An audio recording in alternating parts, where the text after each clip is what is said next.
Alors, bonjour à tous. Voilà, les participants sont en train d'arriver.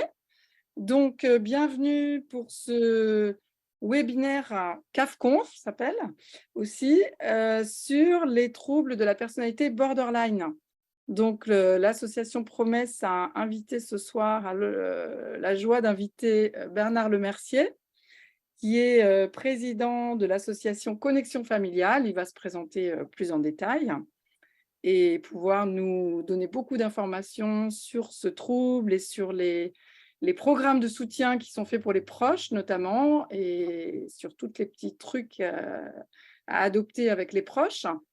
Et pour animer ce séminaire, Dominique, qui est avec nous, qui s'occupera en particulier des questions et qui va regrouper et faire en sorte que le maximum de questions puissent être abordées.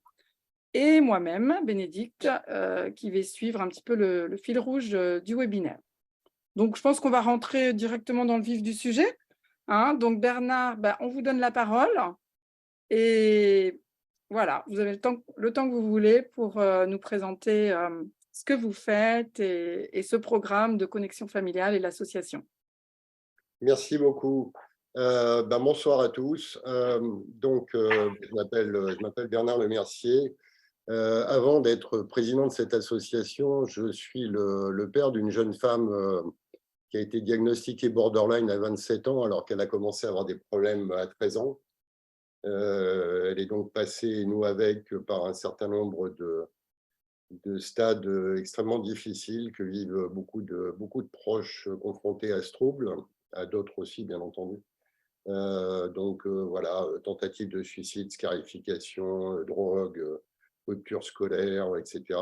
Finalement, elle a été diagnostiquée à 27 ans. Elle a commencé à suivre les thérapies qui fonctionnaient bien.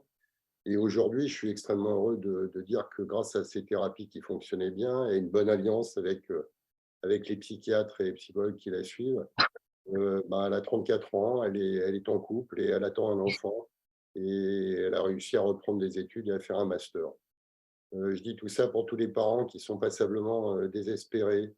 On l'a été, je sais ce que c'est. Ça me paraît important de poser cette première pierre dans cette soirée. Je vais vous passer directement sur ma petite présentation. Je vais me mettre en format diaporama. Et voilà. Donc, en fait, l'association, quand est-ce qu'elle est née, cette association? Au départ, c'est une filiale d'une association qui est née aux États-Unis il y a assez longtemps. Les États-Unis, dans ce trouble, les États-Unis et le Canada, d'ailleurs, dans ce trouble, comme dans bien d'autres, ont été très en avance sur nous. Le trouble borderline a été mis en lumière dans les années 80 par un docteur qui s'appelle le docteur Gunderson. On commence à le trouver dans la Bible de la psychiatrie en France à partir de 2004. Voilà, on a déjà 20 ans d'écart.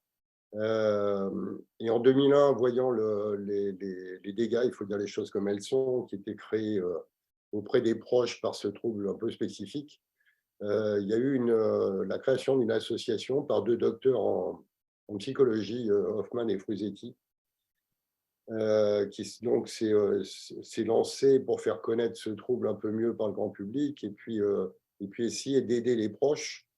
Et en 2003, ils ont créé un programme qui s'appelle le programme Connexion Familiale, qui est basé sur une thérapie comportementale dialectique, qui est une thérapie qui fonctionne très bien pour les personnes borderline, et le programme pour les proches est basé exactement sur les mêmes principes. Aujourd'hui, c'est présent dans 22 pays, Israël, Espagne, Italie, Amérique latine, etc. Nous, on a été un petit peu tardif, mais on ne connaissait pas. Notre fille a été diagnostiquée, comme je vous le disais, quand elle avait 27 ans, donc il y a 6 ans. Et en 2017, on a suivi, dans le cadre d'un hôpital, une formation faite par une Américaine et une Canadienne, la formation qu'on propose aujourd'hui aux proches. Et on a décidé avec 3 psychiatres et un petit groupe de parents de créer une association qui diffuse ce même modèle en France, de manière plus générale, même dans les pays francophones. puisqu'on avait au départ aussi des gens de Suisse et de Belgique qui étaient avec nous. Et donc, voilà, on a créé donc, en fin 2018 l'association, et depuis, on a fait suivre en présentiel et en visioconférence 19 groupes d'environ, donc environ 250 proches, mais aussi une trentaine de professionnels qui ont suivi cette formation, dont pour une bonne part d'entre eux, pour la disséminer ailleurs. Et ça a permis, en faisant des formations de formateurs, d'avoir aujourd'hui ce programme qui a démarré en même temps chez nous, donc à Versailles, à Montpellier, à Genève et à Fribourg. Mais ça, depuis, ça a démarré aussi à Lyon, Grenoble, et on est en train d'ouvrir de nouvelles formations près d'Amiens, sur Clermont-Ferrand, etc., etc. On a eu bien sûr des dialogues et une écoute avec pas mal de proches. Et aujourd'hui, donc, on est en cours actuellement sur les 20e, 21e et 22e sessions de formation. Nos objectifs, c'est former les proches et les professionnels de santé à ce programme, qui est bien un programme de psychoéducation et pas seulement d'information. Offrir un support d'échange, évidemment, pour promesse par rapport, par exemple, à la schizophrénie, ça a été un élément essentiel. Et pour les gens proches des borderline, rompre cette solitude est un des premiers effets qui est ressenti et qui est extrêmement important et qui aide vraiment. Créer un réseau de professionnels, parce que malheureusement, et encore aujourd'hui, il y a assez peu de professionnels proportionnellement dans la psychiatrie qui connaissent le trouble, ça va beaucoup mieux, mais qui savent pratiquer des thérapies qui fonctionnent bien, ça reste encore trop marginal.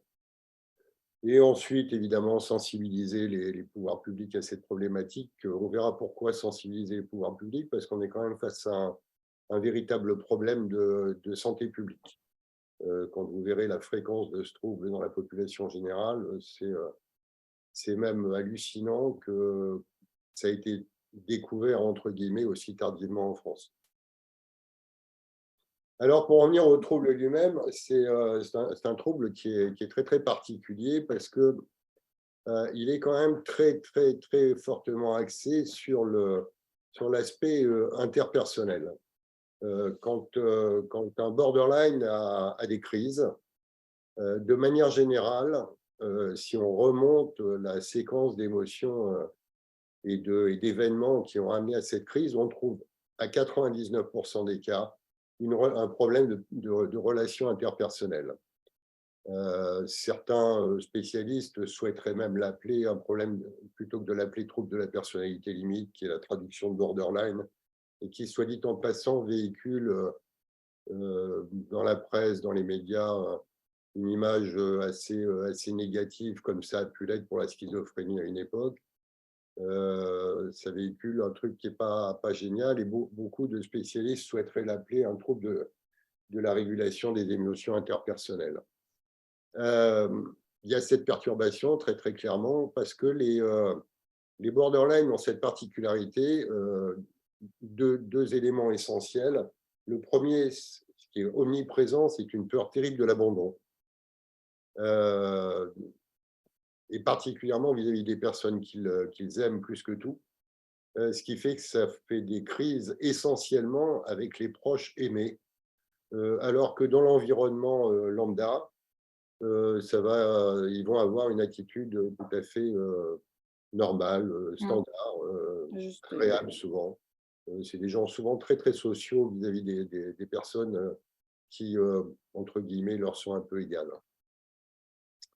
Il y a cette peur de l'abandon, et puis il y a une vision qui tombe dans la dysrégulation des affects, et une vision qui est totalement noire et blanche.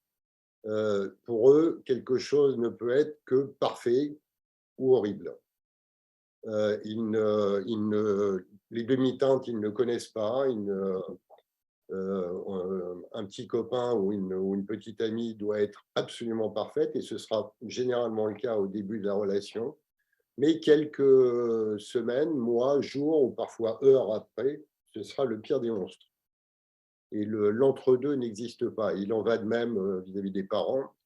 et la mère particulièrement, est en général soit la mère parfaite, soit à d'autres moments un monstre épouvantable qu'il convient de maltraiter autant que faire se peut, puisque de toute façon, elle va nous abandonner. On rajoute là-dessus, donc sur cette perturbation des relations et cette vision noir et blanc, on rajoute là-dessus quelque chose qui est très gênant, c'est qu'ils ont un contrôle des impulsions qui est absolument minimum. Je compare souvent en termes émotionnels le cerveau d'un TPL à une Ferrari qui aurait des moteurs de 2 chevaux. Le moindre élément qui rentre dans ce problème de relations interpersonnelles ou dans leur peur de l'abandon ou dans leur vision extrêmement pessimiste d'eux-mêmes va déclencher immédiatement, bien avant n'importe qui d'autre, un séisme qui en plus va être extrêmement fort. Et au bout de ce séisme extrêmement fort, leur redescente à un état de stress semi-normal va être extrêmement long. Et de ce fait, le deuxième événement qui arrivera derrière va partir d'un niveau de stress beaucoup plus haut que la normale et va amener des crises avec tentative de suicide, scarification, j'en passe et des meilleurs. Et puis, dernier critère, il y a une perturbation du sens de soi. Les mots qu'on entend extrêmement fréquemment chez les borderline, indépendamment du dénigrement d'eux-mêmes, c'est « j'ai un énorme vide en moi ». Un vide que je n'arrive pas à remplir et qu'ils cherchent à remplir par 1000 moyens, on y reviendra. J'ai un énorme vide en moi, je ne sais pas ce que je fais là, je n'ai pas ma place ici. Et quelquefois, cette perturbation du sens de soi et les extrêmes dans lesquels leur émotivité les entraîne, les amène même à faire littéralement des symptômes dissociatifs. C'est ce qui, pendant un moment, a fait penser, il y a déjà une trentaine d'années, pourquoi borderline? Tout simplement parce qu'il y a 30-35 ans aux États-Unis, ils avaient ces patients qui présentaient des symptômes dissociatifs, un petit peu comme des schizophrènes. Ils avaient ces patients qui alternaient des périodes hautes et basses, un peu comme les bipolaires. Et donc, ils se sont dit, c'est des gens qui sont entre les deux, d'où le trouble de la personnalité limite aussi. Et c'est donc un docteur qui s'appelle Gunderson qui a dit non, non, c'est bel et bien un trouble en soi, très spécifique, parce qu'il y a des différences majeures. Pour les citer tout de suite, par rapport aux schizophrènes, quand dissociation il y a, elle sera beaucoup moins fréquente et de beaucoup moins longue durée. Par rapport aux bipolaires, ils vont avoir des alternances de phases up and down, mais elles seront beaucoup plus rapides. La majorité des bipolaires vont être en phase dépressive pendant 2, 3, 4 semaines et ensuite dans des phases hypomaniaques pendant plusieurs semaines. Un borderline peut passer d'un état à l'autre 10 fois dans la même journée. Donc, on n'est plus du tout dans le même paradigme. C'est perturbant, c'est durable, rigide. Ça entraîne une véritable, très forte problématique de vie qui vaille la peine d'être vécue. Et donc, Gunderson a traduit ça dans des critères qui apparaissent aujourd'hui dans le DSM. Aujourd'hui, c'est le 5, où on retrouve effectivement en premier lieu cette fameuse peur de l'abandon qui est omniprésente, ces fluctuations qui sont très rapides, beaucoup plus rapides que chez les bipolaires, par exemple, des impulsivités qui les amènent, alors qui sont en plus potentiellement dommageables, typiquement toxicomanie, sexualité à risque, boulimie ou anorexie, dépression, voilà. Une énorme difficulté à contrôler la colère, qui pour nous paraît injustifiée, mais qui pour eux et leur vérité est totalement justifiée. Malheureusement aussi beaucoup de comportements suicidaires et automutilatoires. On reviendra là-dessus, tout comme d'ailleurs les impulsivités, toxicomanie et autres, boulimie. Contrairement à des grands dépressifs, on est là dans des réponses, dans des stratégies de réponse à des à des dommages internes, à des difficultés épouvantables à l'intérieur des TPL.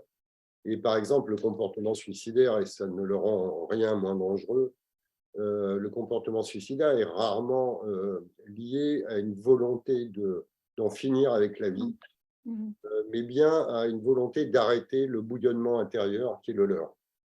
De la même manière, l'automutilation leur amène, dans un premier temps, un véritable relâchement. Voilà. On en a parlé, hein, ces sentiments récurrents de vide intérieur, une forte instabilité de l'image de soi, et sont souvent alors soit repliés sur eux-mêmes pour éviter justement les relations avec les autres qui les blessent, soit avec des personnalités très caméléons.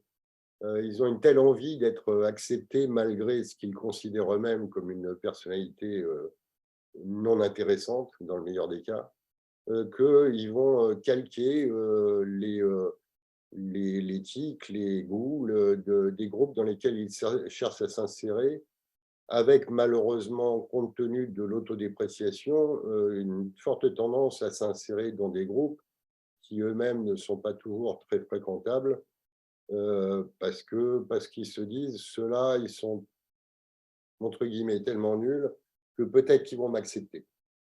Et puis, comme je le disais, parfois des symptômes dissociatifs ou des paranoïas qui ne vont pas, pareil, qui vont pas durer très très longtemps, mais qui peuvent être assez fortes. Pour être diagnostiqué borderline, il suffit de cocher 5 de ces cases et immédiatement, on a un diagnostic. On peut aussi être borderline sans cocher 5 de ces cases. Quand on voit ces cases, on se rend compte, et ça explique aussi parfois les difficultés de diagnostic, on se rend compte qu'un certain nombre de ces cases correspondent à d'autres troubles. On va bien sûr les retrouver partiellement chez les schizophrènes, on va les retrouver très fréquemment pour une partie d'entre eux dans les TDAH, les troubles de l'attention et de l'hyperactivité. On va les retrouver dans un certain nombre de cas dans les bipolaires, etc., etc. Mais c'est avec le trouble TDAH qu'il y a le plus fréquemment confusion chez les praticiens, au moins dans un premier temps. Voilà. C'est ça. D'accord, merci Bernard déjà pour ces Alors, quand je disais tout à l'heure qu'il s'agit d'un véritable problème de santé publique, ça concerne 2 à 4% de la population. Le 2 étant extrêmement optimiste, on ne parle pas de chiffres au hasard, hein, c'est bien des études cliniques sur des cortèges statistiques extrêmement importants qui ont montré ça. Les plus optimistes des psychiatres disent que 10% des patients en ambulatoire sont des TPL. Là, il y a un chiffre de 15 à 25% des patients hospitalisés en psychiatrie. Et si on va plus côté ados, 30% à 35% des urgences psychiatriques ados et jeunes adultes sont des TPL. Pour les motifs précités, TS, troubles liés à la drogue, etc., etc., etc. Donc, on a vraiment un vrai problème de santé publique avec eux.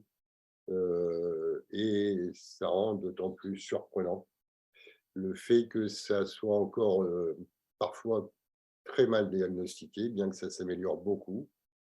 J'en veux pour preuve le fait que quand on a commencé l'association, l'âge moyen de diagnostic des proches des personnes qui venaient nous voir était à peu près comme pour ma fille, 26-27 ans.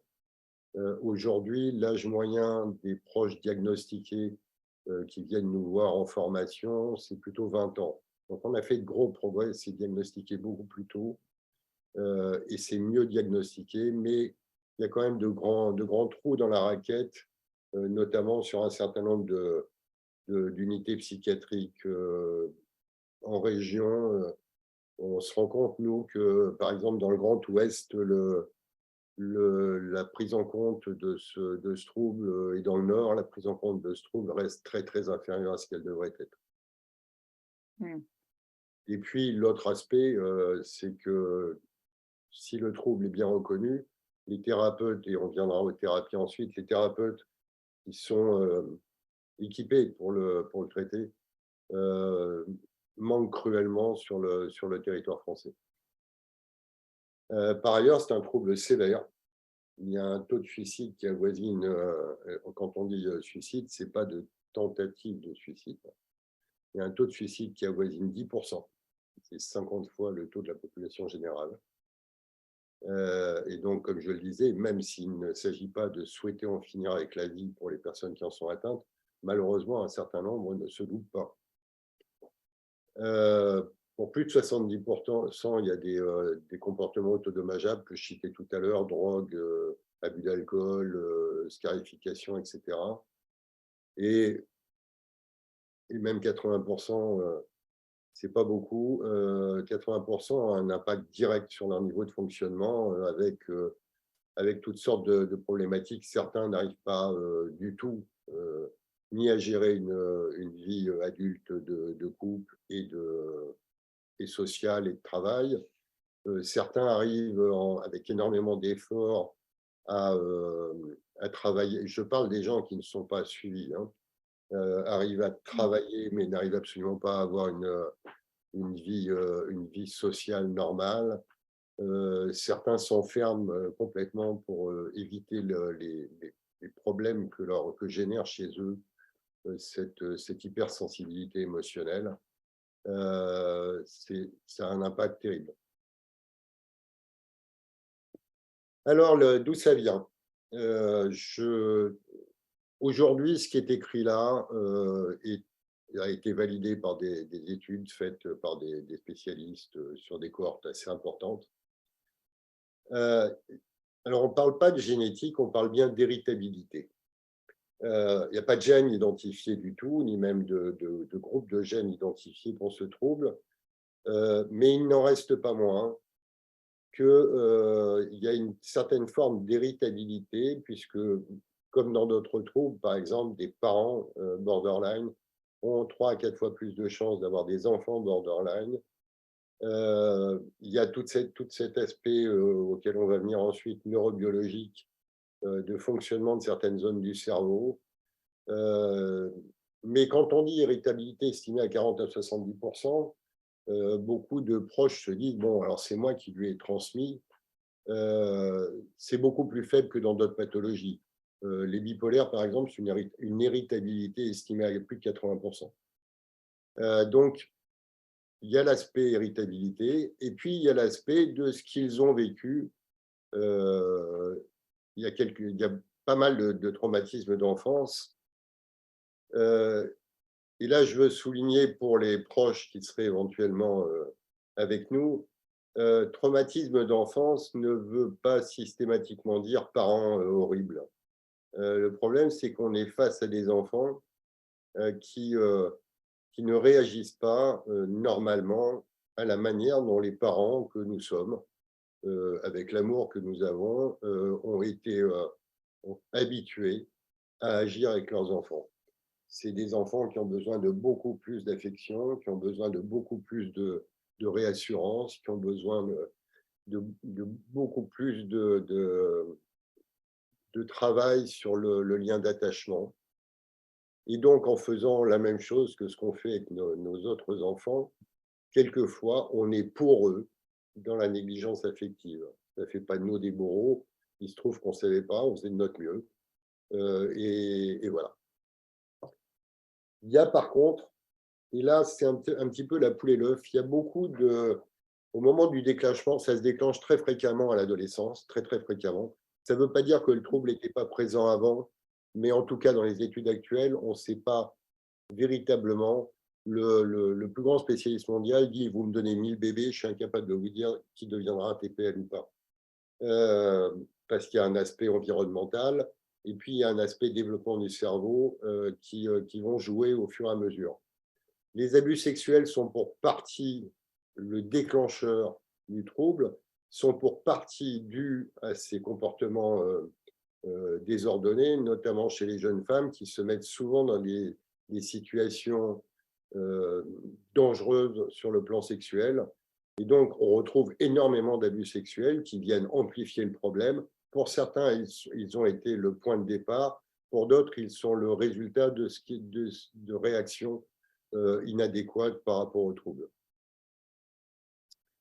Et puis, il y a une sévérité terrible des abus qui sont donc les taux de suicide, les hospitalisations, addictions, bon, multiples. Donc, une irritabilité, on va y venir. Pardon, excusez-moi, je reviens en arrière. Pouf, pouf. Enfin, j'essaie de revenir en arrière. Précédente, voilà. Hop, précédente. Voilà. Le modèle qui est généralement admis aujourd'hui, c'est un modèle biopsychosocial. Il y a un problème de dysfonctionnement biologique au niveau du cerveau. C'est cette fameuse Ferrari avec des freins de 2 chevaux. L'amygdale dans le cerveau, qui est le lieu de réception des émotions. Quand on fait de l'imagerie médicale chez les TPL, on se rend compte que l'amygdale est surdéveloppée. Donc, ils ont effectivement un capteur d'émotions qui est extraordinairement développé. Dans le rôle de gestion de ces émotions captées par les amygdales, il y a un des cortex préfrontaux qui joue ce rôle de modérateur. Sauf que chez eux, et c'est ça les freins de 2 chevaux, chez eux, ce cortex préfrontal est lui sous-développé. Et donc, il capte beaucoup plus les émotions, il les capte beaucoup plus fort et il les maîtrise beaucoup moins bien. Donc là, il y a ce phénomène biologique. Des expériences ont été faites, par exemple, on met face à un TPL et face à une personne qui ne présente pas ce trouble, des images de visage qui vont de extrêmement furieux à très souriant. Le TPL, jusqu'à un visage semi-souriant, va avoir une expression négative. Quelqu'un qui a un demi-sourire, il va voir quelqu'un qui se fout de lui. Autre expérience du même type, on met deux joueurs informatiques, informatique au sens, c'est le programme qui les gère, et un TPL, et ils jouent à la balle à 3, ils se passent à tour de rôle le ballon. Une personne qui n'a pas ce trouble, bien entendu, le système est fait de telle manière que le joueur humain va recevoir autant de ballons que les deux autres. Une personne qui n'a pas ce trouble, à la fin du test, va trouver qu'il a eu plutôt plus de ballons que les deux autres. Un TPL trouvera systématiquement qu'il en a eu moins, même si on force le programme pour lui en donner un peu plus. Et puis, là-dessus, vient se greffer un environnement invalidant tout au long de son développement, qui va accroître et conforter ce problème de mauvaise gestion, d'hypercaptation et de mauvaise gestion des émotions. Alors, encore une fois, un environnement invalidant, quand on dit ça, et quand on dit ça à des proches, quand on me l'a dit, évidemment, on culpabilisait déjà pas mal, et parce que, évidemment, tant qu'ils sont enfants, l'environnement, c'est bien sûr l'école, c'est bien sûr les clubs de sport, c'est bien sûr les amis, mais ça reste aussi beaucoup les parents et les fratries. Déjà qu'on culpabilise bien dès le départ, on se dit, bon, d'accord, c'est nous qui avons fait ça. Oui, mais encore une fois, c'est nous qui avons fait ça en faisant ce que nous faisons le mieux, du mieux que nous pouvions, mais parce qu'on ne savait pas ce qu'il fallait faire. Je vous donne un petit exemple. Notre fille, donc déscolarisée vers la fin de la 3e, comme je vous le disais tout à l'heure, qui ensuite a passé le bac en candidat libre et a fait un master,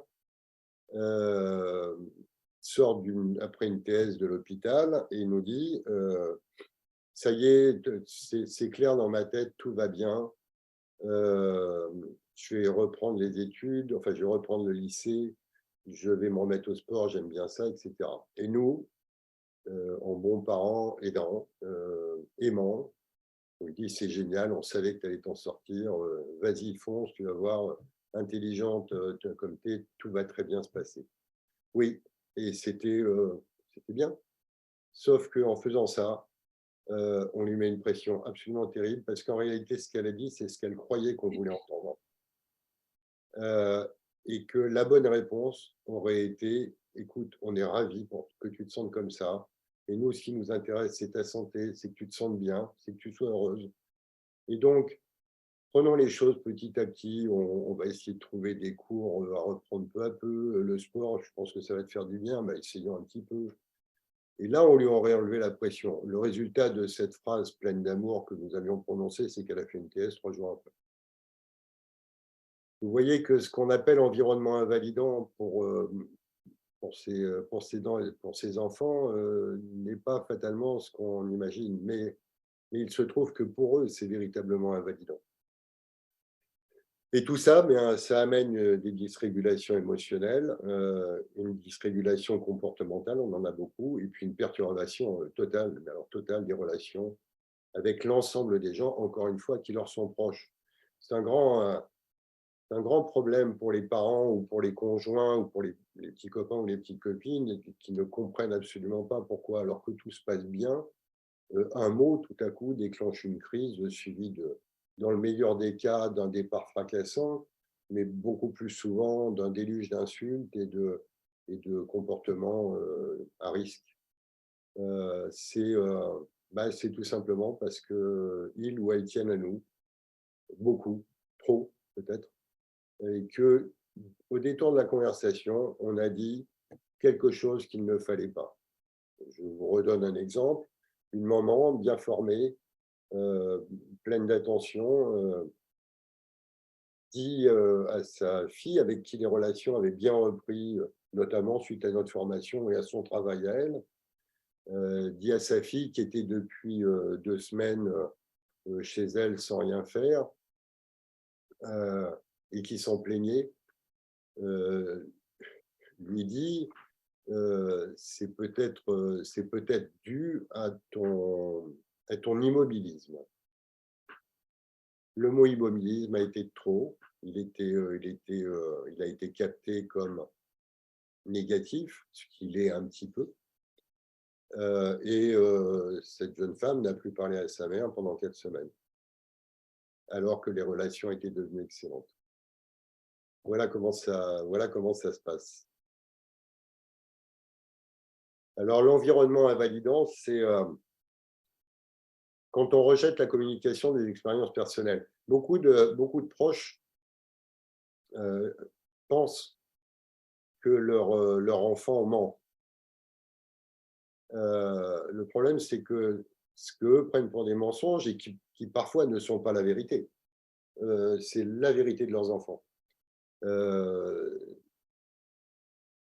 Donc, par exemple, quand une personne va dire je m'entends, je prends un exemple qui est aussi réel. Une personne dit je m'entends super bien avec les chevaux. Je pense que ça serait bien que je fasse un métier là-dedans. Et parce que souvent, là aussi, oui, c'est bien les chevaux, mais est-ce qu'on gagne sa vie? Comment elle va faire? Comment il va faire? Et oui, bon, c'est bien, ça te plaît, mais bon, c'est quand même pas, c'est pas génial. Oui, ça s'appelle de l'invalidation. Et qu'est-ce que la personne qui voulait se mettre dans les chevaux en retient? Oui, mon idée était complètement nulle. Il faut que je trouve autre chose. Et donc, il n'apprend pas à réguler ses émotions, à identifier, étiqueter ses expériences. Et malheureusement, ça reste. Alors, pas une fois, évidemment, c'est du rejet, entre guillemets, répétitif qui va engendrer ça. Mais c'est ce qui va se passer. Là, on tombe dans quelque chose d'autre qui peut toucher parfois les jeunes femmes et qui malheureusement touche aussi beaucoup les jeunes hommes. Les jeunes hommes TPL auront parfois effectivement tendance à être plus que la moyenne, à exprimer leurs émotions, à être dans du sentiment, etc. Et malheureusement, dans un certain nombre de cas, nos standards sociétaux, que ça soit bien ou mal, peu importe, malheureusement, nos standards sociétaux acceptent mal ça de la part d'un garçon. C'est idiot, mais c'est comme ça. Et parfois, on dit, bon, écoute, t'es un garçon, arrête de te plaindre. Oui, alors ça, c'est épouvantable. Mais on le fait aussi avec des petits-enfants, y compris des filles.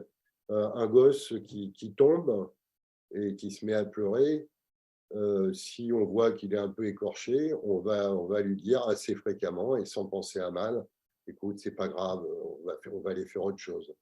Sauf que notre petit gosse TPL, lui, qu'est-ce qu'il retient? Je me suis fait mal, je me suis fait vraiment mal, et tout ce qu'on me dit, c'est que c'est pas grave. Ça les intéresse pas ce qui m'arrive. Et donc, ils apprennent,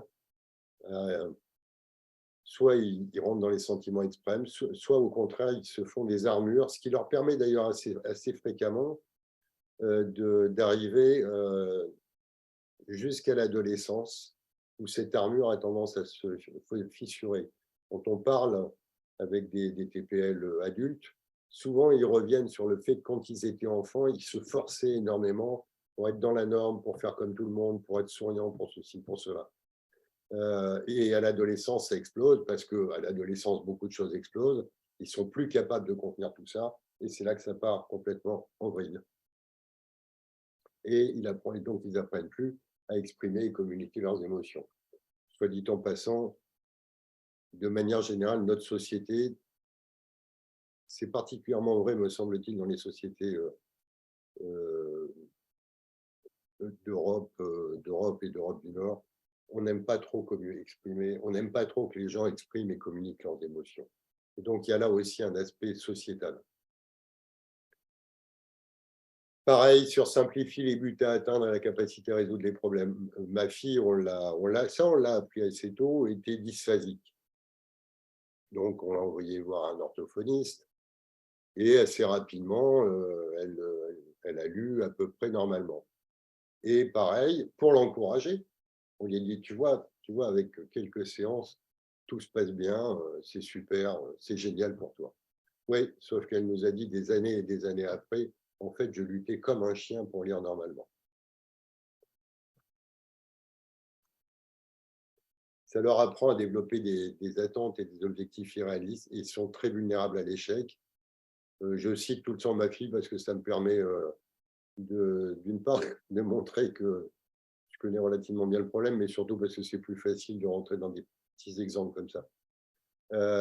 Ma fille, quand elle était en maternelle, une fois l'instit avait dit à mon épouse, on ne comprend pas, elle fait des dessins plutôt bien et elle les déchire tout de suite. Ouais, ça, c'était le noir et le blanc. Si ce n'était pas parfait selon elle, selon ses critères, eh bien, ça n'était pas possible. Des années et des années plus tard, quand elle est rentrée dans le monde du travail, qui reste aujourd'hui un des seuls points sur lesquels elle doit beaucoup travailler, elle avait fait son master en alternance, qui plus est. Elle a été recrutée dans un groupe assez sympathique. Elle faisait des mails absolument parfaits. Bon, entre-temps, je venais juste de prendre ma retraite.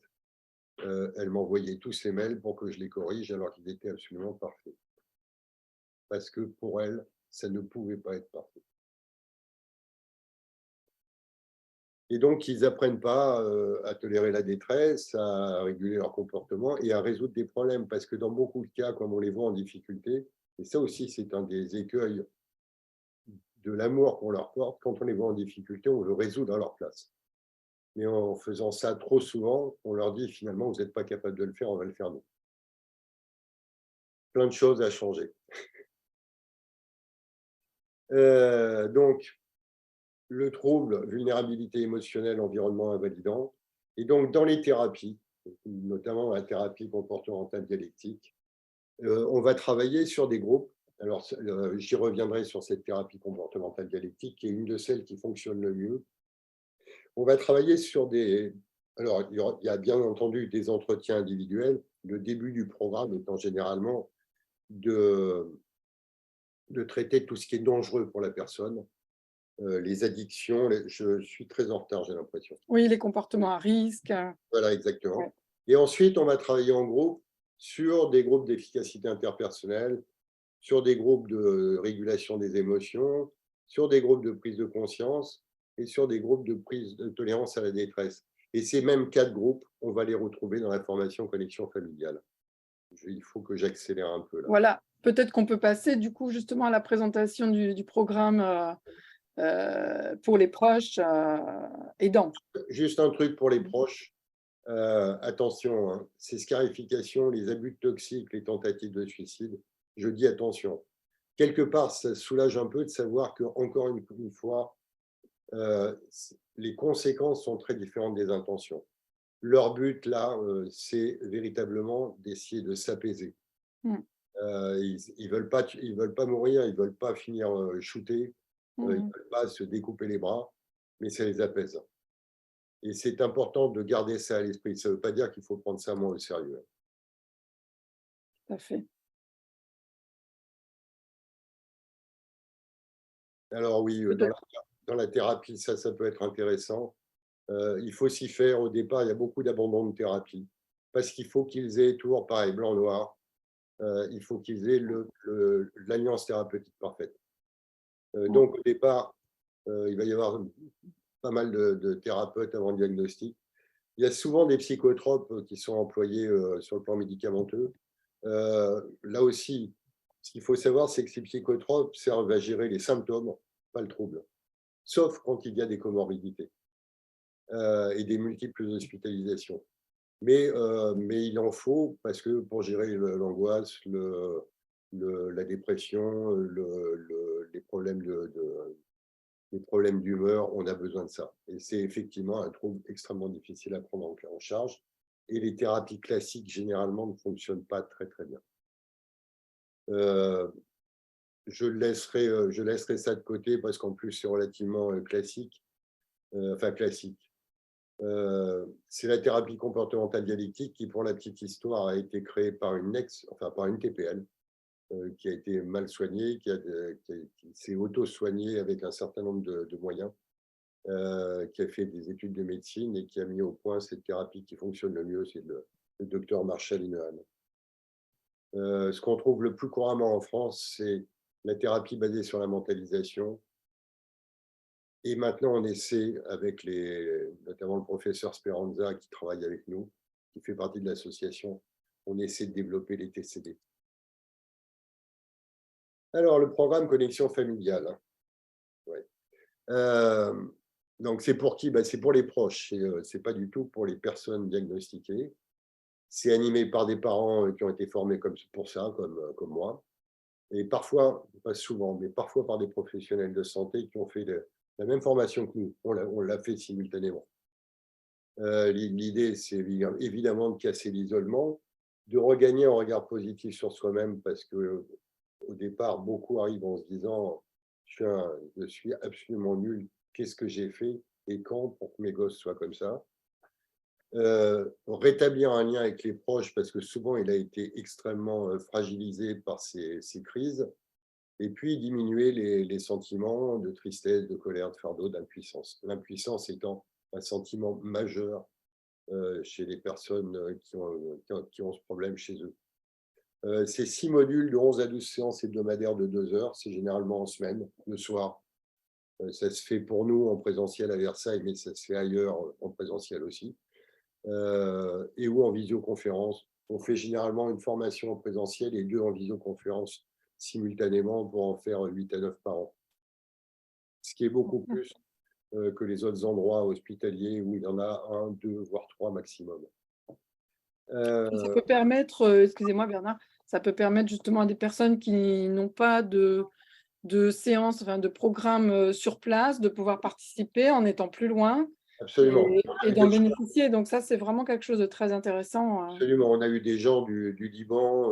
Là, il y a une dame de Nouvelle-Zélande, mais là, le décalage horaire est très difficile pour elle. Ouais. Et on a eu des gens de plusieurs pays extérieurs et beaucoup de gens pardon de l'exprimer comme ça, de déserts psychiatriques Mmh. qui ne savaient pas où s'adresser et qui ont suivi en visio. Et c'est pour ça qu'on a énormément accentué la proportion de visio par rapport au présentiel. Je peux me permettre de vous interrompre, Bernard, parce que D'accord. dans le fil des questions que nous avons reçues, qui nous ont été envoyées, et ça traite du sujet que vous évoquez maintenant, on nous demande s'il faut que le proche soit diagnostiqué pour pouvoir suivre cette formation que vous proposez. Non, très très clairement, nous, la formation qu'on propose, c'est pour les personnes dont le proche a été diagnostiqué, mais c'est aussi pour toute personne dont le proche présente des troubles de dysrégulation émotionnelle. D'abord parce qu'on a aujourd'hui beaucoup de parents, d'ados, qui n'ont pas encore été diagnostiqués parce que les professionnels soit passent parfois à côté, mais aussi parce qu'ils ne veulent pas poser un diagnostic dans cette période assez agitée de la personne. Donc, non, absolument pas. Mais on a même eu en formation des gens dont le conjoint, cette fois, avait eu un trauma cérébral et qui présentaient des troubles de dysrégulation émotionnelle, et une bonne partie des choses qu'on enseigne lui a servi. Oui. Comment, voilà, c'est des échanges. Il y a une partie, on parle bien de formation et de psychoéducation, il y a une partie didactique, hein. Il y a des exercices de mise en situation, il y a de l'incitation parce que c'est fait partie du modèle et que c'est extrêmement utile à la méditation pleine conscience, et on fait de la méditation pleine conscience à toute petite échelle, hein, 5-6 minutes en début de séance.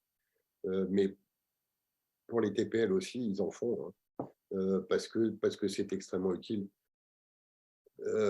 Alors, quelques trucs qu'on fait. Par exemple, en début de séance, pour favoriser les échanges et pour que chacun puisse exprimer ce qu'il a un peu touché dans les heures qui ont précédé ou dans la semaine qui a précédé, on leur demande un petit chiffre de bien-être avec un chiffre et puis une phrase pour en donner la raison.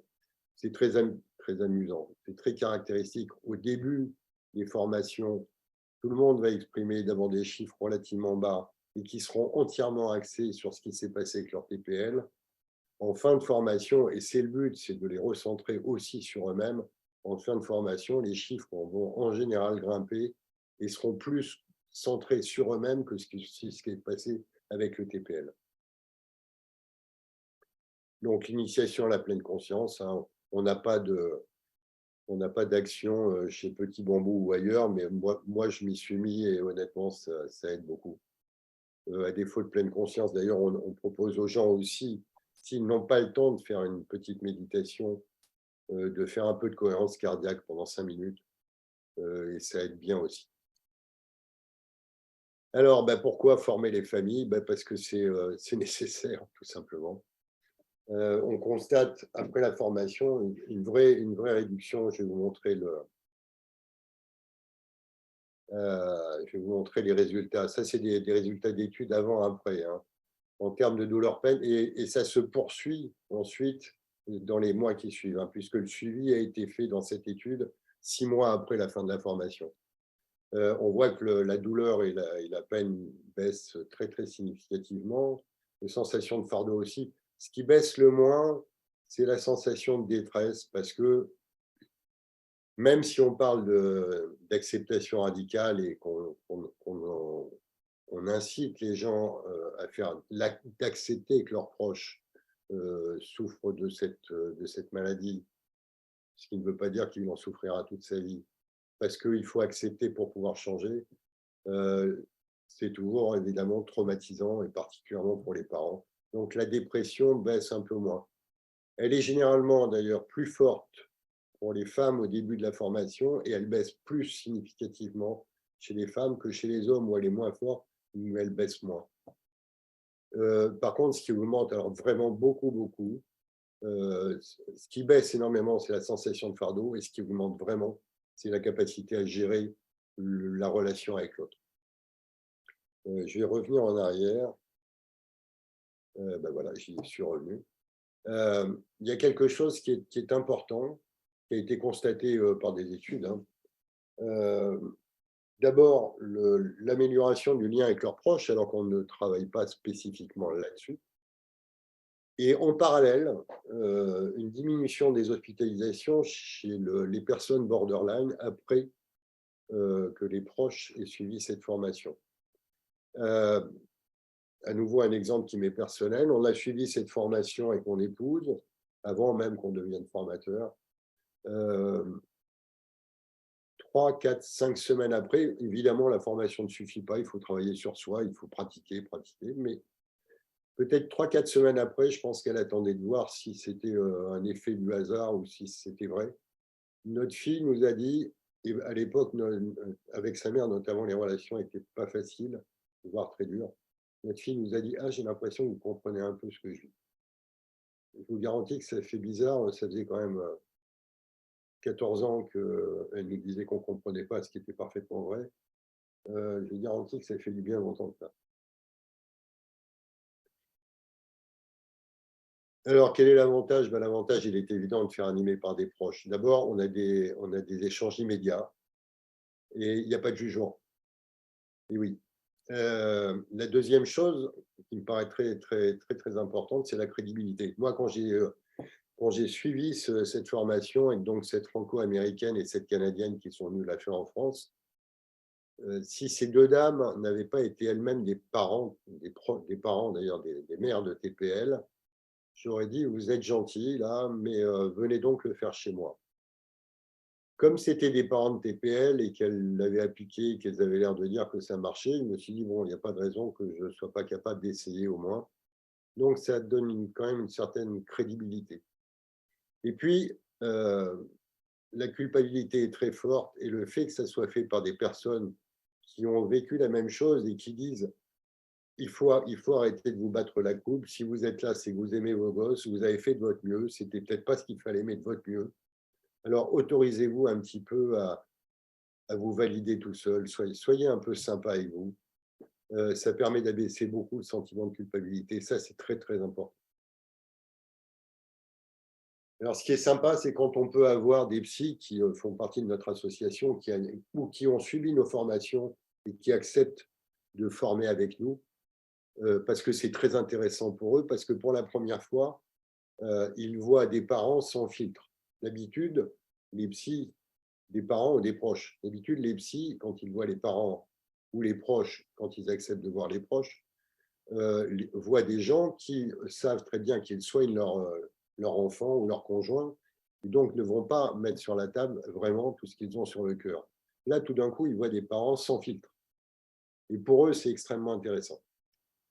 Mais pour les proches qui suivent la formation, il y a un peu une caution de sérieux, c'est vrai, mais surtout, ça leur permet de renouer avec la profession qui souvent les a rejetés, leur a dit, écoutez, laissez-nous soigner votre enfant. Bon, parfois, on parle d'environnement invalidant qui leur dit, bon, si vous aviez agi autrement, on n'est jamais complètement protégé. Et encore une fois, j'ai aujourd'hui beaucoup d'amis psychiatres, du gars ou de la fille qui va dire à une mère, écoutez, foutez-la à la porte, ce qui est une aberration totale. Et donc, assez fréquemment, il y a quand même au mieux un petit rejet de la profession médicale et parfois une vraie animosité. Et ça leur permet de renouer avec, et c'est très important. Et puis, ce n'est pas du tout le but de la formation, mais en dehors de la formation, avant, après, ça leur permet d'avoir des petits éclairages professionnels sur les thérapies, les médications, etc. Mais ce n'est pas le but de la formation. Alors, le contenu, vous allez voir, il y a une partie, on explique ce qu'est le trouble, un peu comme je viens de le faire, plus en détail. On parle de l'expérience des familles, bien sûr. Et puis ensuite, vous retrouvez exactement les mêmes modules que ce que les thérapeutes font avec nos TPL, de la régulation des émotions, de la communication efficace, des compétences de validation, de la gestion de problèmes, de la compétence relationnelle en pleine conscience. C'est vraiment des techniques totalement issues de la TCD. Alors, quelques principes qu'on propose. Tout ce qui est en gris, en fait, dans mes slides, ce sont des slides extraits de la formation elle-même. On leur dit au départ, vous avez le droit d'essayer de vous occuper un peu de vous. Vous avez le droit d'apprendre à dire non, pas n'importe comment, mais vous avez le droit.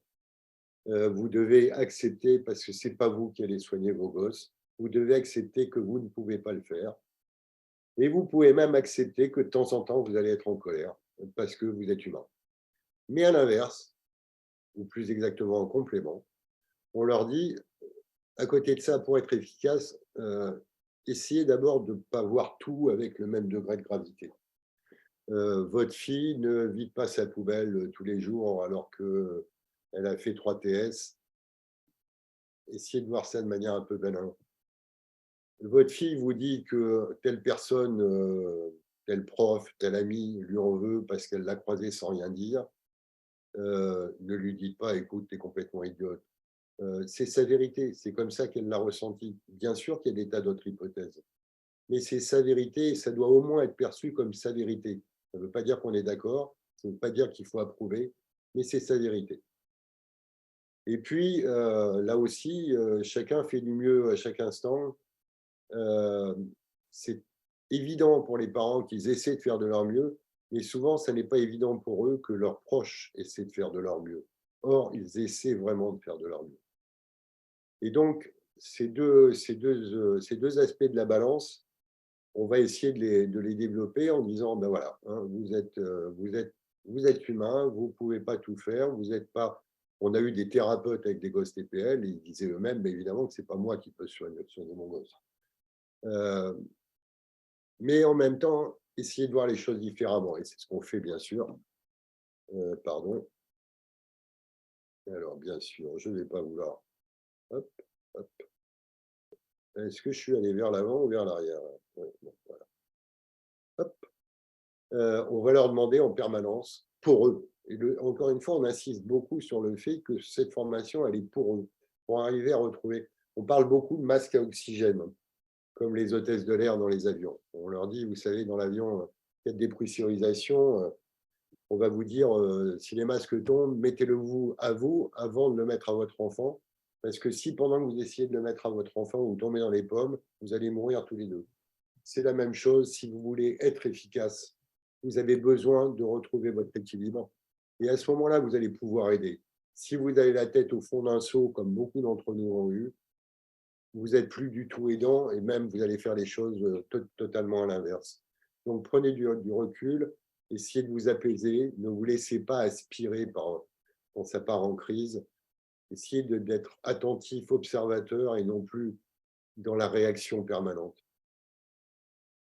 On leur apprend, et ça va à l'encontre de bien des réflexes de parents, de se contrôler et pas de chercher à contrôler l'autre. Et ça, pour des parents, c'est un changement de paradigme total. On est en permanence dans le contrôle de ses enfants. On essaie de les amener vers l'autonomie, mais on a quand même été très programmés pour être dans le contrôle de nos enfants. Or, eux, particulièrement quand ils ont 16, 17 ans, 18 ans, eux, justement, le but, ce n'est pas de les contrôler, c'est de se contrôler pour arriver à ce que les choses se passent le mieux possible. Donc, toujours pareil, éviter l'escalade. Et puis, toujours pareil, ne pas rentrer dans des débats stériles sur des sujets qui n'en valent pas la peine et qui vont créer des crises. Et il faut se souvenir, encore une fois, de cette fameuse courbe de réactivité des TPL qui mettent des heures, voire des jours, à redescendre d'une émotion extrême. Si, après une crise majeure, on leur dit... un jour après, on leur dit, écoute, tu as l'air d'aller un petit peu mieux, maintenant tu pourrais peut-être mettre un peu d'ordre dans ta chambre. On peut leur dire. Ça ne veut pas dire qu'on n'a pas le droit de leur dire, mais pas comme ça. Et on parle aussi, bien sûr. Alors, on parle de ça, ça c'est Marshall Inohan qui l'a dit. Hein. Bon, quand on est face à quelque chose de douloureux, soit on peut résoudre le problème, ça c'est super. Soit on peut rester malheureux, c'est pas génial. Soit on peut changer son ressenti face au problème, et ça, on y travaille beaucoup. Mais si on n'arrive pas à changer son ressenti, ou même si on n'y arrive pas suffisamment, il faut se dire que le problème existe. Il pleut, il pleut. J'aime pas la pluie, bah oui, mais il pleut. C'est le jour de mon mariage en plus, bah oui, mais il pleut. Ah, mon mariage est foutu. Bah non, il pleut, on va essayer de faire autrement. Nos gosses ont un TPL, ça nous effraie, ça nous fait peur. On ne sait pas où ils vont, on ne sait pas comment ils vont y aller. Là, oui, ils ont un TPL et si on veut que les choses changent, il faut qu'eux, et c'est un des premiers points posés dans les thérapies pour eux, vous avez un trouble, il faut qu'eux l'acceptent pour pouvoir changer, mais nous aussi. Et il y a un outil qui est fabuleux pour ça, c'est pour aider nos proches, c'est la validation. C'est tout simplement, c'est plus simple à dire qu'à faire, il faut pas mal s'entraîner. C'est tout simplement communiquer de manière claire ce que dit ou ressent l'autre. Et ça, c'est pareil, on n'est pas du tout habitué à le faire. On est habitué à penser à ce qu'on va dire pendant que l'autre parle. On est habitué à trouver des contre-arguments pendant que l'autre propose quelque chose, de manière générale, pas seulement nos enfants. Et donc, cet aspect observation, clarification, expliquer que dans le contexte, oui, ça fait sens. Ma fille qui ne travaille pas depuis 4 ans me dit « je veux aller à Tahiti ». Très bien. Je comprends qu'elle veuille aller à Tahiti, moi aussi d'ailleurs j'aimerais y aller. Et donc je peux exprimer le fait que je comprends qu'elle veuille y aller. Et je peux même renforcer ça en disant « mais moi aussi j'aimerais bien y aller ». Et ça renforce. On a validé son envie. On n'a pas dit qu'on était d'accord pour lui payer un voyage à Tahiti. On n'a pas dit que c'était le meilleur moment pour le faire. Mais on a validé son envie. Et déjà, ça abaisse beaucoup. Parce que quand elle le dit, elle sait très bien que c'est une situation impossible. Et même des gosses beaucoup plus jeunes le savent très bien.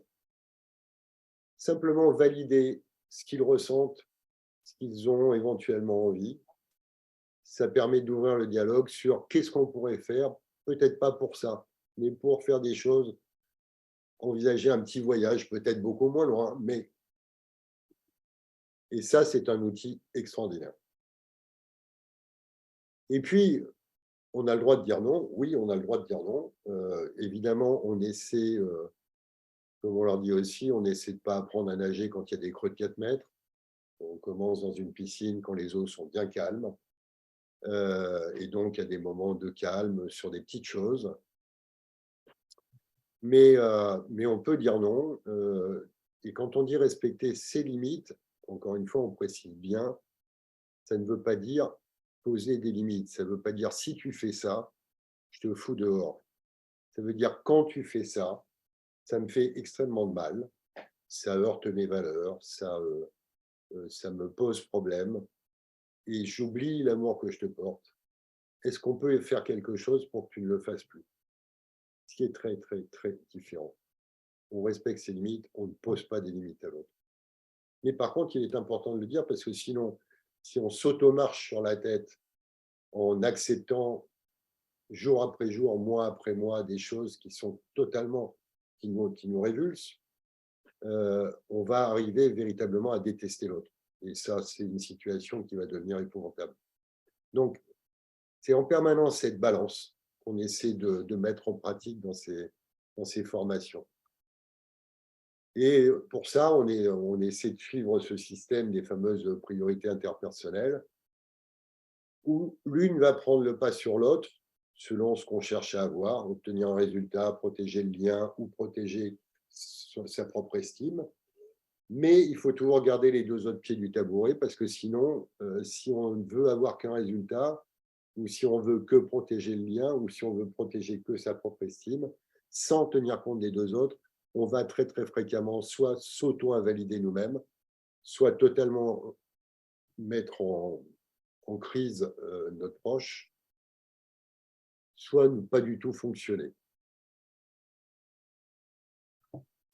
Et donc, le message final dans tout ça, c'est effectivement, bah oui, les choses, un certain nombre de choses avec cette formation, vous allez être apte à les changer, à mettre en place des scénarios de collaboration avec votre proche, à voir les choses vous-même très différemment. Mais il y a des choses qui ne marcheront pas. Bah, pour l'instant, elles ne marchent pas.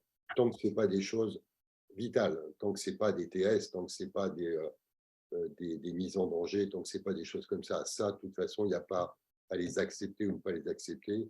Il faut de toute façon, là aussi, quelqu'un qui se… Alors, je ne parle pas de quelqu'un qui s'est 3 égratignures sur le poignet, mais par exemple, il y a un couple, et là aussi, avec plein d'amour et la meilleure intention du monde, leur gosse avait commencé à se pendre, le frère est arrivé, a vu ça, ils sont intervenus, le gamin n'avait rien. Et évidemment, comme souvent dans ces cas-là, il a dit non, non, on n'a plus personne, je vais encore passer pour un fou, etc., etc.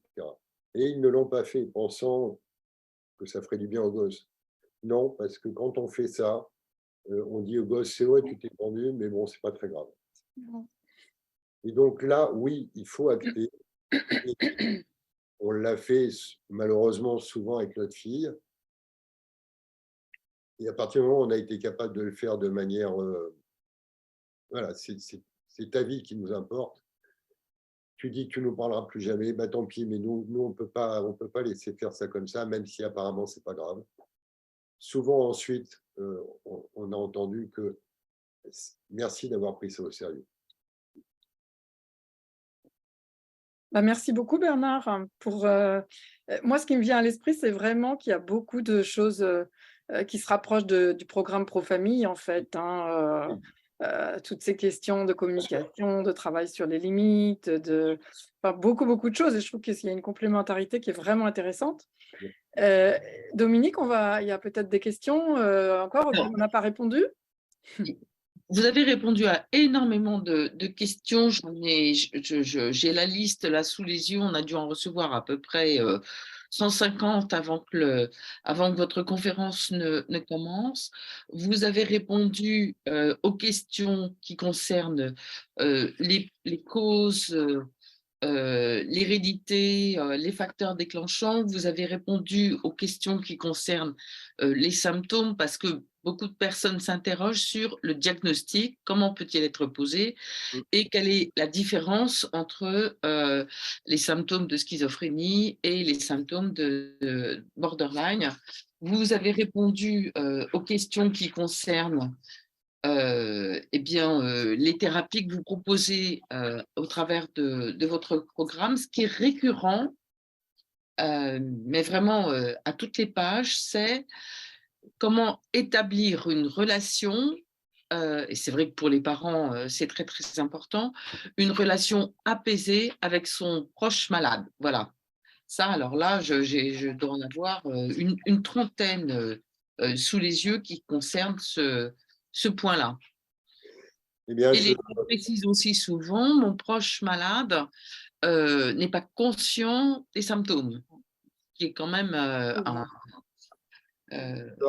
fréquent dans les maladies.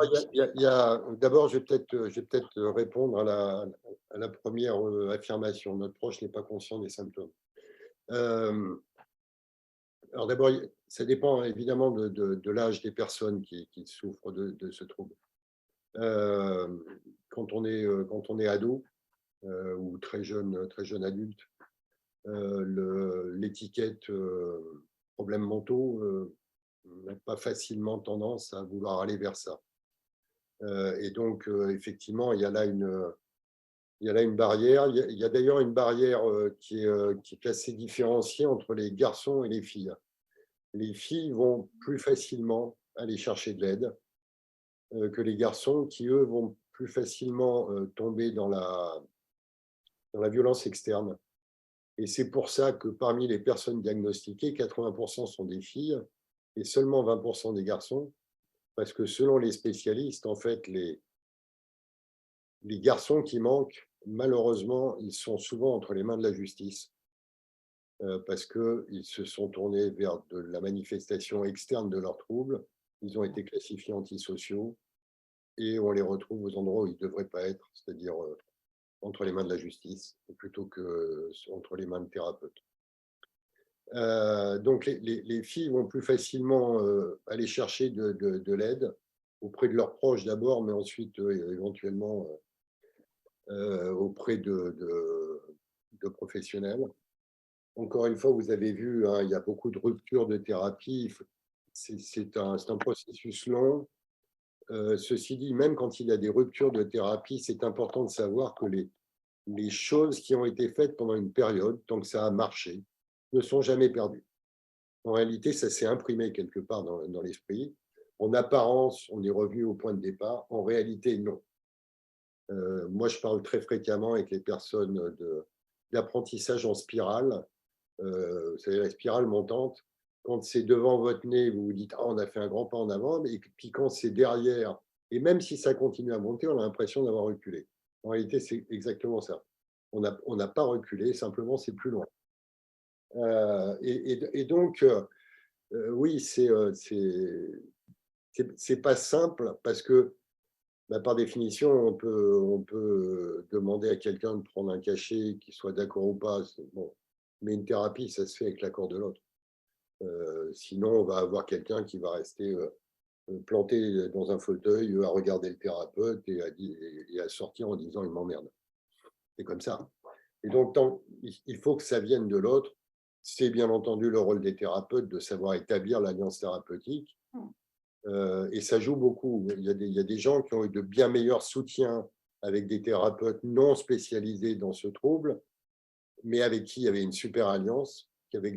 Moi, ma fille est allée voir un très bon copain psychiatre de maintenant, qui est vraiment un spécialiste du truc. Ça n'a pas du tout collé. Au bout de 2 séances, elle a arrêté en disant « il se fout de ma gueule ». C'est comme ça. Ouais.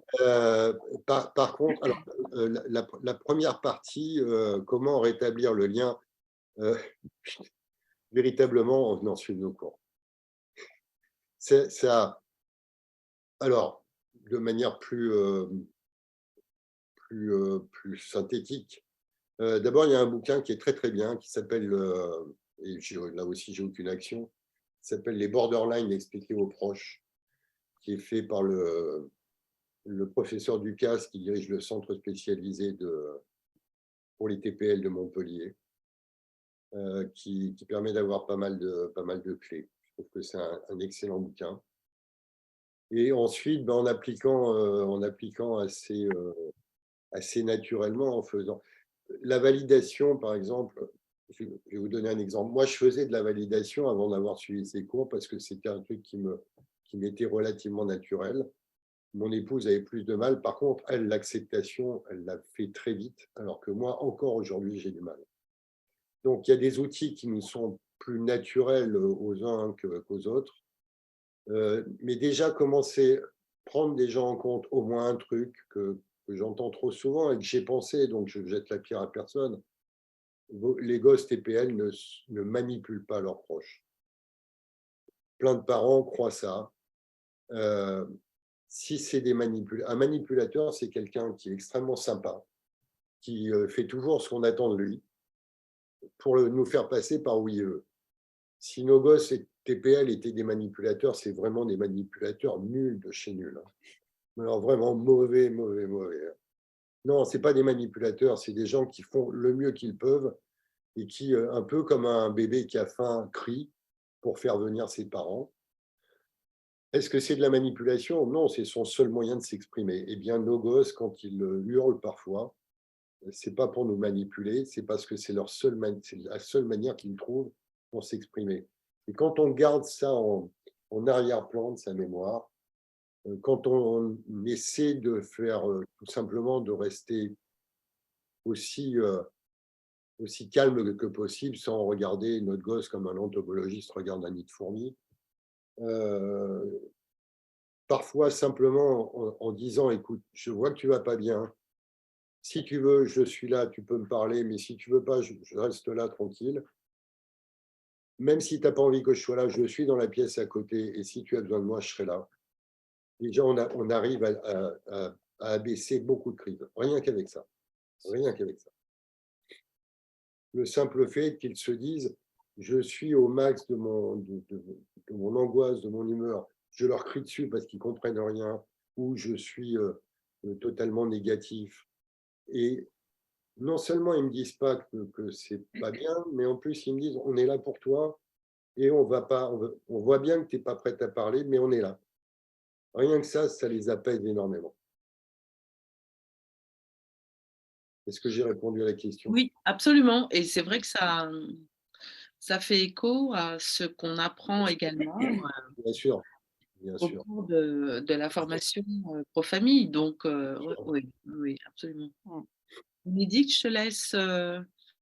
Tu veux poser des questions? Alors, moi, du coup, si j'ai bien compris, parce qu'effectivement, un certain nombre de personnes ont parlé aussi des médicaments, etc. Mais si j'ai bien compris, vraiment la thérapie de première instance pour quelqu'un qui souffre de ce trouble, c'est cette psychothérapie comportementale dialectique, en fait. Hein, ça se passe vraiment. La TCD, la mentalisation ou la thérapie des schémas fonctionnent Voilà. bien. Ces trois types de thérapie, Oui, c'est-à-dire ces on trois. est en dehors d'un médicament qui, comme vous disiez, peut Alors, être donné les, pour des les symptômes médicaments particuliers. alors, la problématique, j'ai peut-être sauté un peu vite, je ne sais pas d'ailleurs s'il y a un slide là-dessus, je crois. La problématique, c'est que c'est un trouble où il y a souvent d'autres maladies, des comorbidités. Le mot est vilain, mais il dit ce qu'il veut dire. Il y a par exemple beaucoup de TPL qui sont en même temps véritablement dépressifs. Mhm. Il y a des TPL qui sont en même temps bipolaires de type 2. Et donc, cette bipolarité doit être gérée. Mais les spécialistes disent qu'à l'exception des addictions, ça se comprend facilement, si on est shooté, si on est sous l'emprise de l'alcool, on ne va pas pouvoir suivre des thérapies qui demandent des échanges, etc.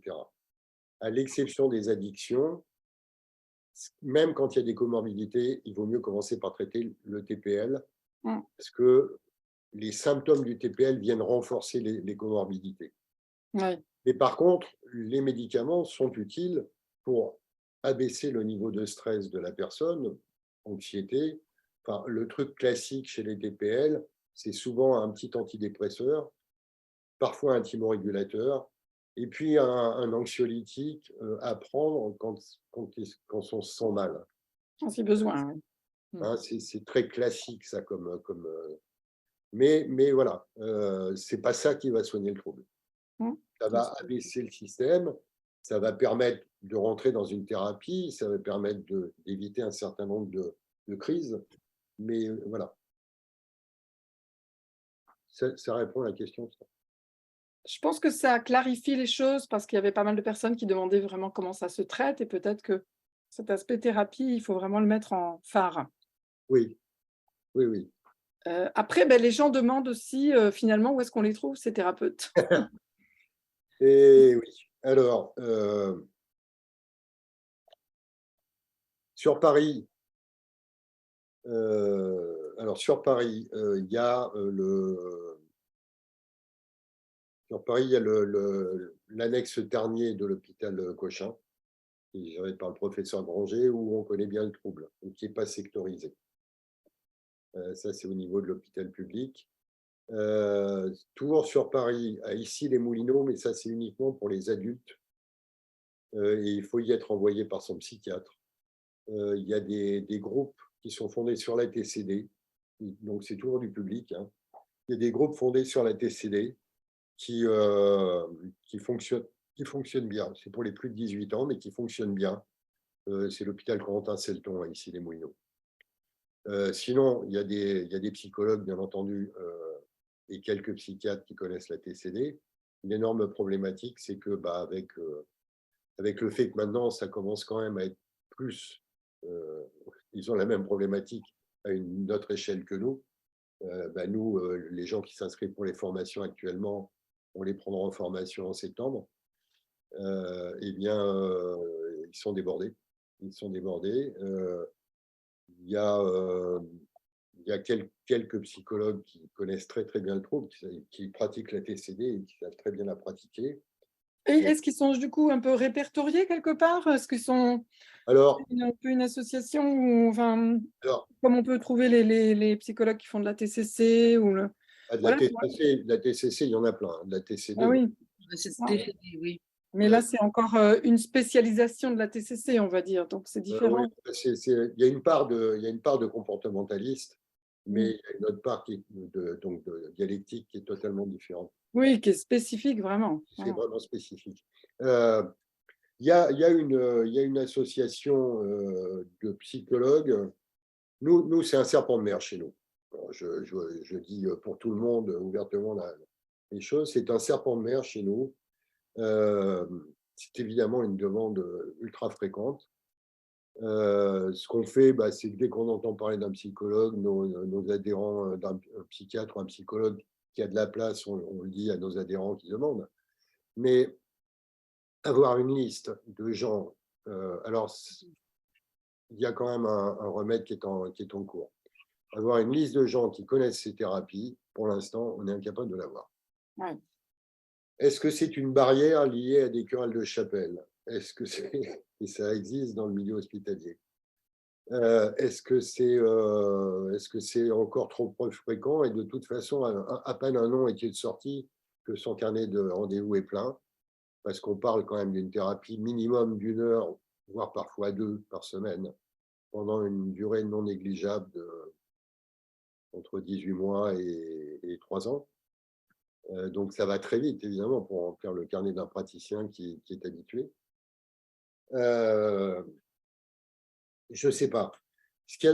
Alors, je dis ça s'améliore parce que d'une part, le professeur Speranza, donc, qui dirige le service psychiatrique ado-enfant de l'hôpital Mignot à Versailles et qui est le secrétaire de notre association, avec qui on a fait l'association, a lancé, là, dans le courant 2022, l'association francophone pour le développement de la thérapie comportementale dialectique, conscient que ça manque dramatiquement, avec des collègues belges, suisses et de Strasbourg.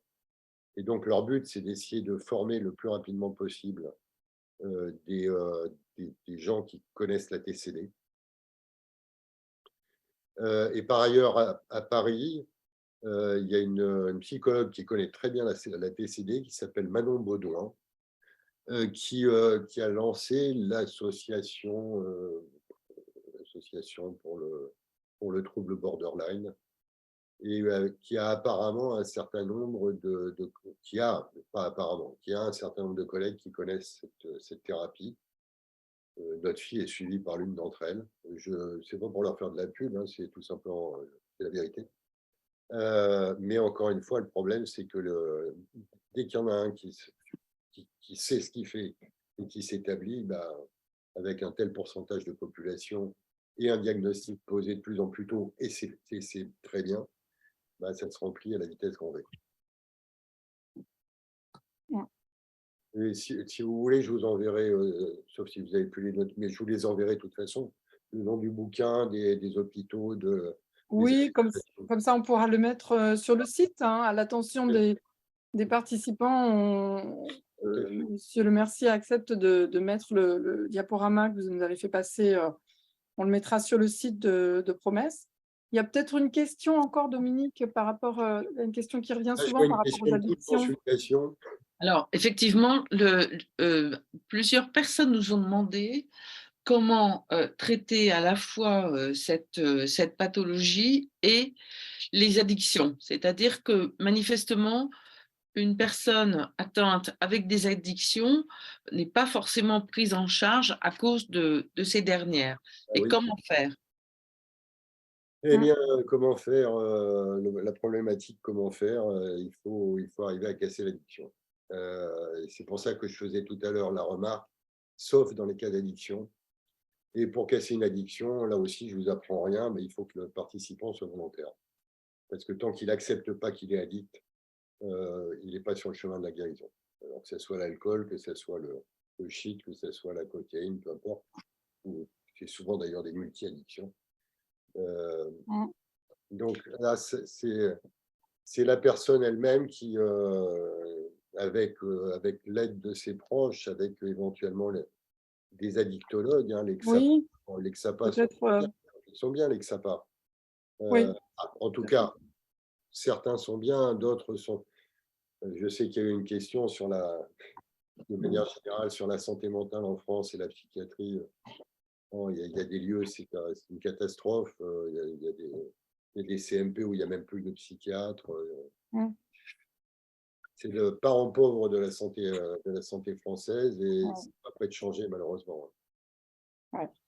Alors, on nous pose une question sur le coût des consultations. Je ne sais pas s'il s'agit des consultations pour les personnes atteintes du trouble ou bien pour votre psychoéducation. Alors, si c'est pour Ça veut notre dire que j'ai compris qu'elle était gratuite encore. ouais, si c'est pour notre formation, c'est épouvantablement cher. On demande juste aux gens d'être adhérents. Pour une personne, c'est 40 € et pour un couple, c'est 70. Voilà. S'ils sont adhérents, ensuite, c'est gratuit.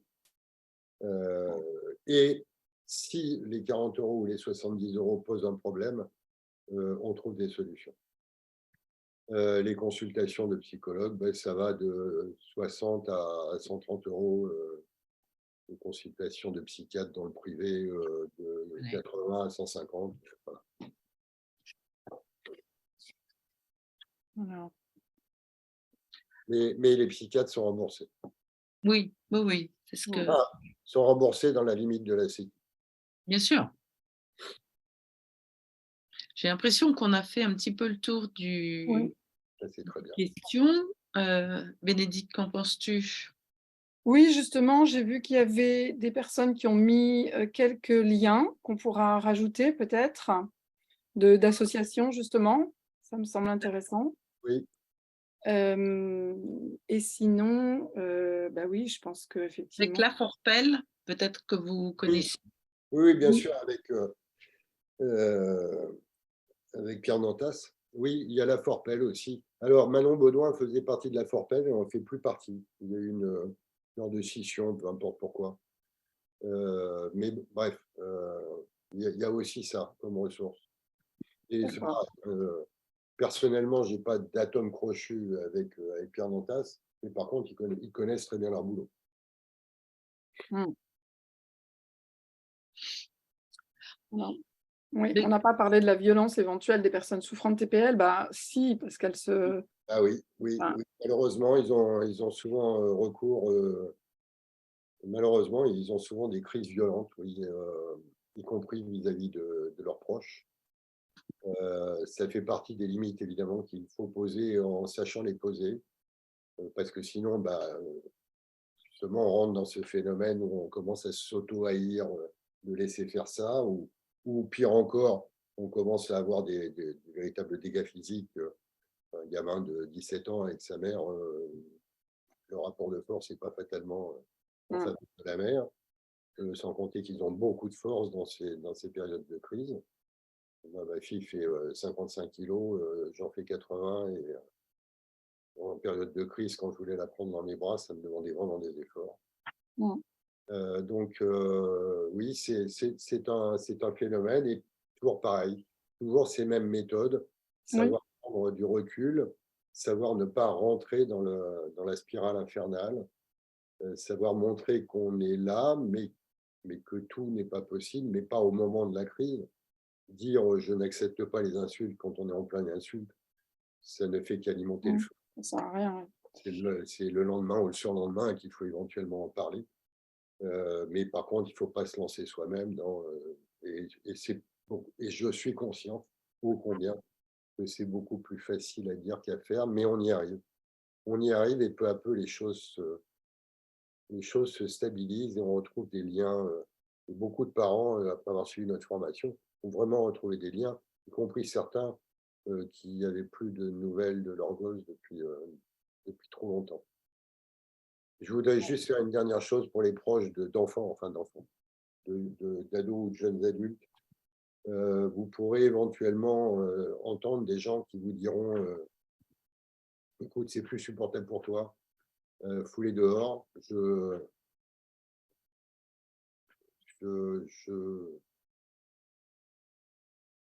Dans toute la mesure du possible, ne faites pas ça, vous allez droit à la catastrophe.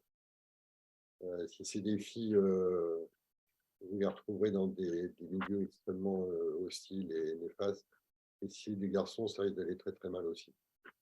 Hmm. C'est pas toujours facile. Quelquefois, il faut arriver à trouver des subterfuges qui leur donnent à la fois l'autonomie et la proximité. Idéalement, une chambre de bonne pas trop loin, si c'est des gens capables de vivre un peu tout seuls. une chambre de bonne pas trop loin, un petit studio si on a plus de moyens, que sais-je. Je sais que c'est parfois beaucoup demandé, mais, mais l'exclusion, vous allez vouloir L'exclusion, on revient sur le problème de l'abandon. Donc, quelque part, ça… là, c'est alors après, si vous considérez que c'est une solution, libre à chacun. Je dis simplement ce que je pense. Voilà.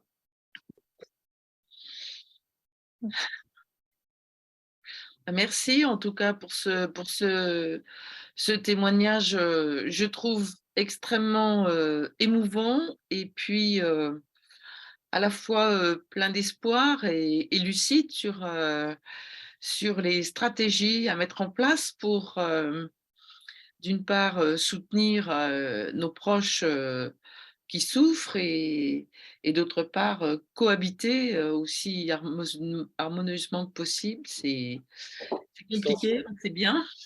Essentiel. C'est bien. Sur le PowerPoint, hein, vous avez encore une fois, pour ceux qui souhaiteraient s'inscrire, je sais que j'ai dit que ce sera pour septembre, mais malheureusement, les proches de TPL savent que j'aimerais leur dire qu'en septembre, ce ne sera plus la peine, mais malheureusement, ils savent que ce n'est pas instantané.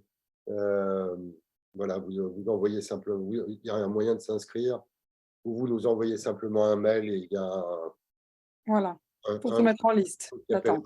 et on se mettra. En tout cas, on va bien entendu donner vos coordonnées. Je rappelle aux auditeurs que, eh bien, ils pourront regarder cette conférence, voilà, lorsqu'elle sera sur notre site. On va mettre le lien, bien sûr, comme d'habitude, dans la newsletter avec tous les contacts que vous avez fournis. On va l'enrichir.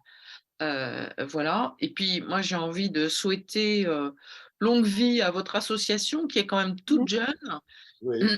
et qui fait beaucoup d'émules très, très vite. Donc, c'est quand même, c'est encourageant. C'est vraiment encourageant. Vous faites un travail formidable bon, bah, j'espère que vous allez trouver plein de bénévoles comme vous pour essaimer Oui, et rendre J'espère service aussi. à plein de familles qui en ont besoin. Oui, absolument. Merci infiniment à vous deux et à tous les participants. Ça m'a fait ouais. vraiment très plaisir. Ben, un grand merci à vous et puis à toutes et tous qui ont participé, qui sont intervenus. Il y avait beaucoup de personnes très touchées par ce que vous avez dit. Hein, on ne va pas les citer toutes, mais elles sont émues, touchées et elles repartent avec aussi des vraies infos et de l'espoir. Voilà. C'était le but. Voilà. Merci encore. Je vous souhaite Bon. une très bonne soirée à toutes. Eh bien, nous aussi. Merci. Merci à Merci tous. Bernard, merci Au revoir à Bénédicte, tous. merci à Merci tous. Dominique. Merci Bernard. Bonne soirée. Au revoir. Bonne soirée.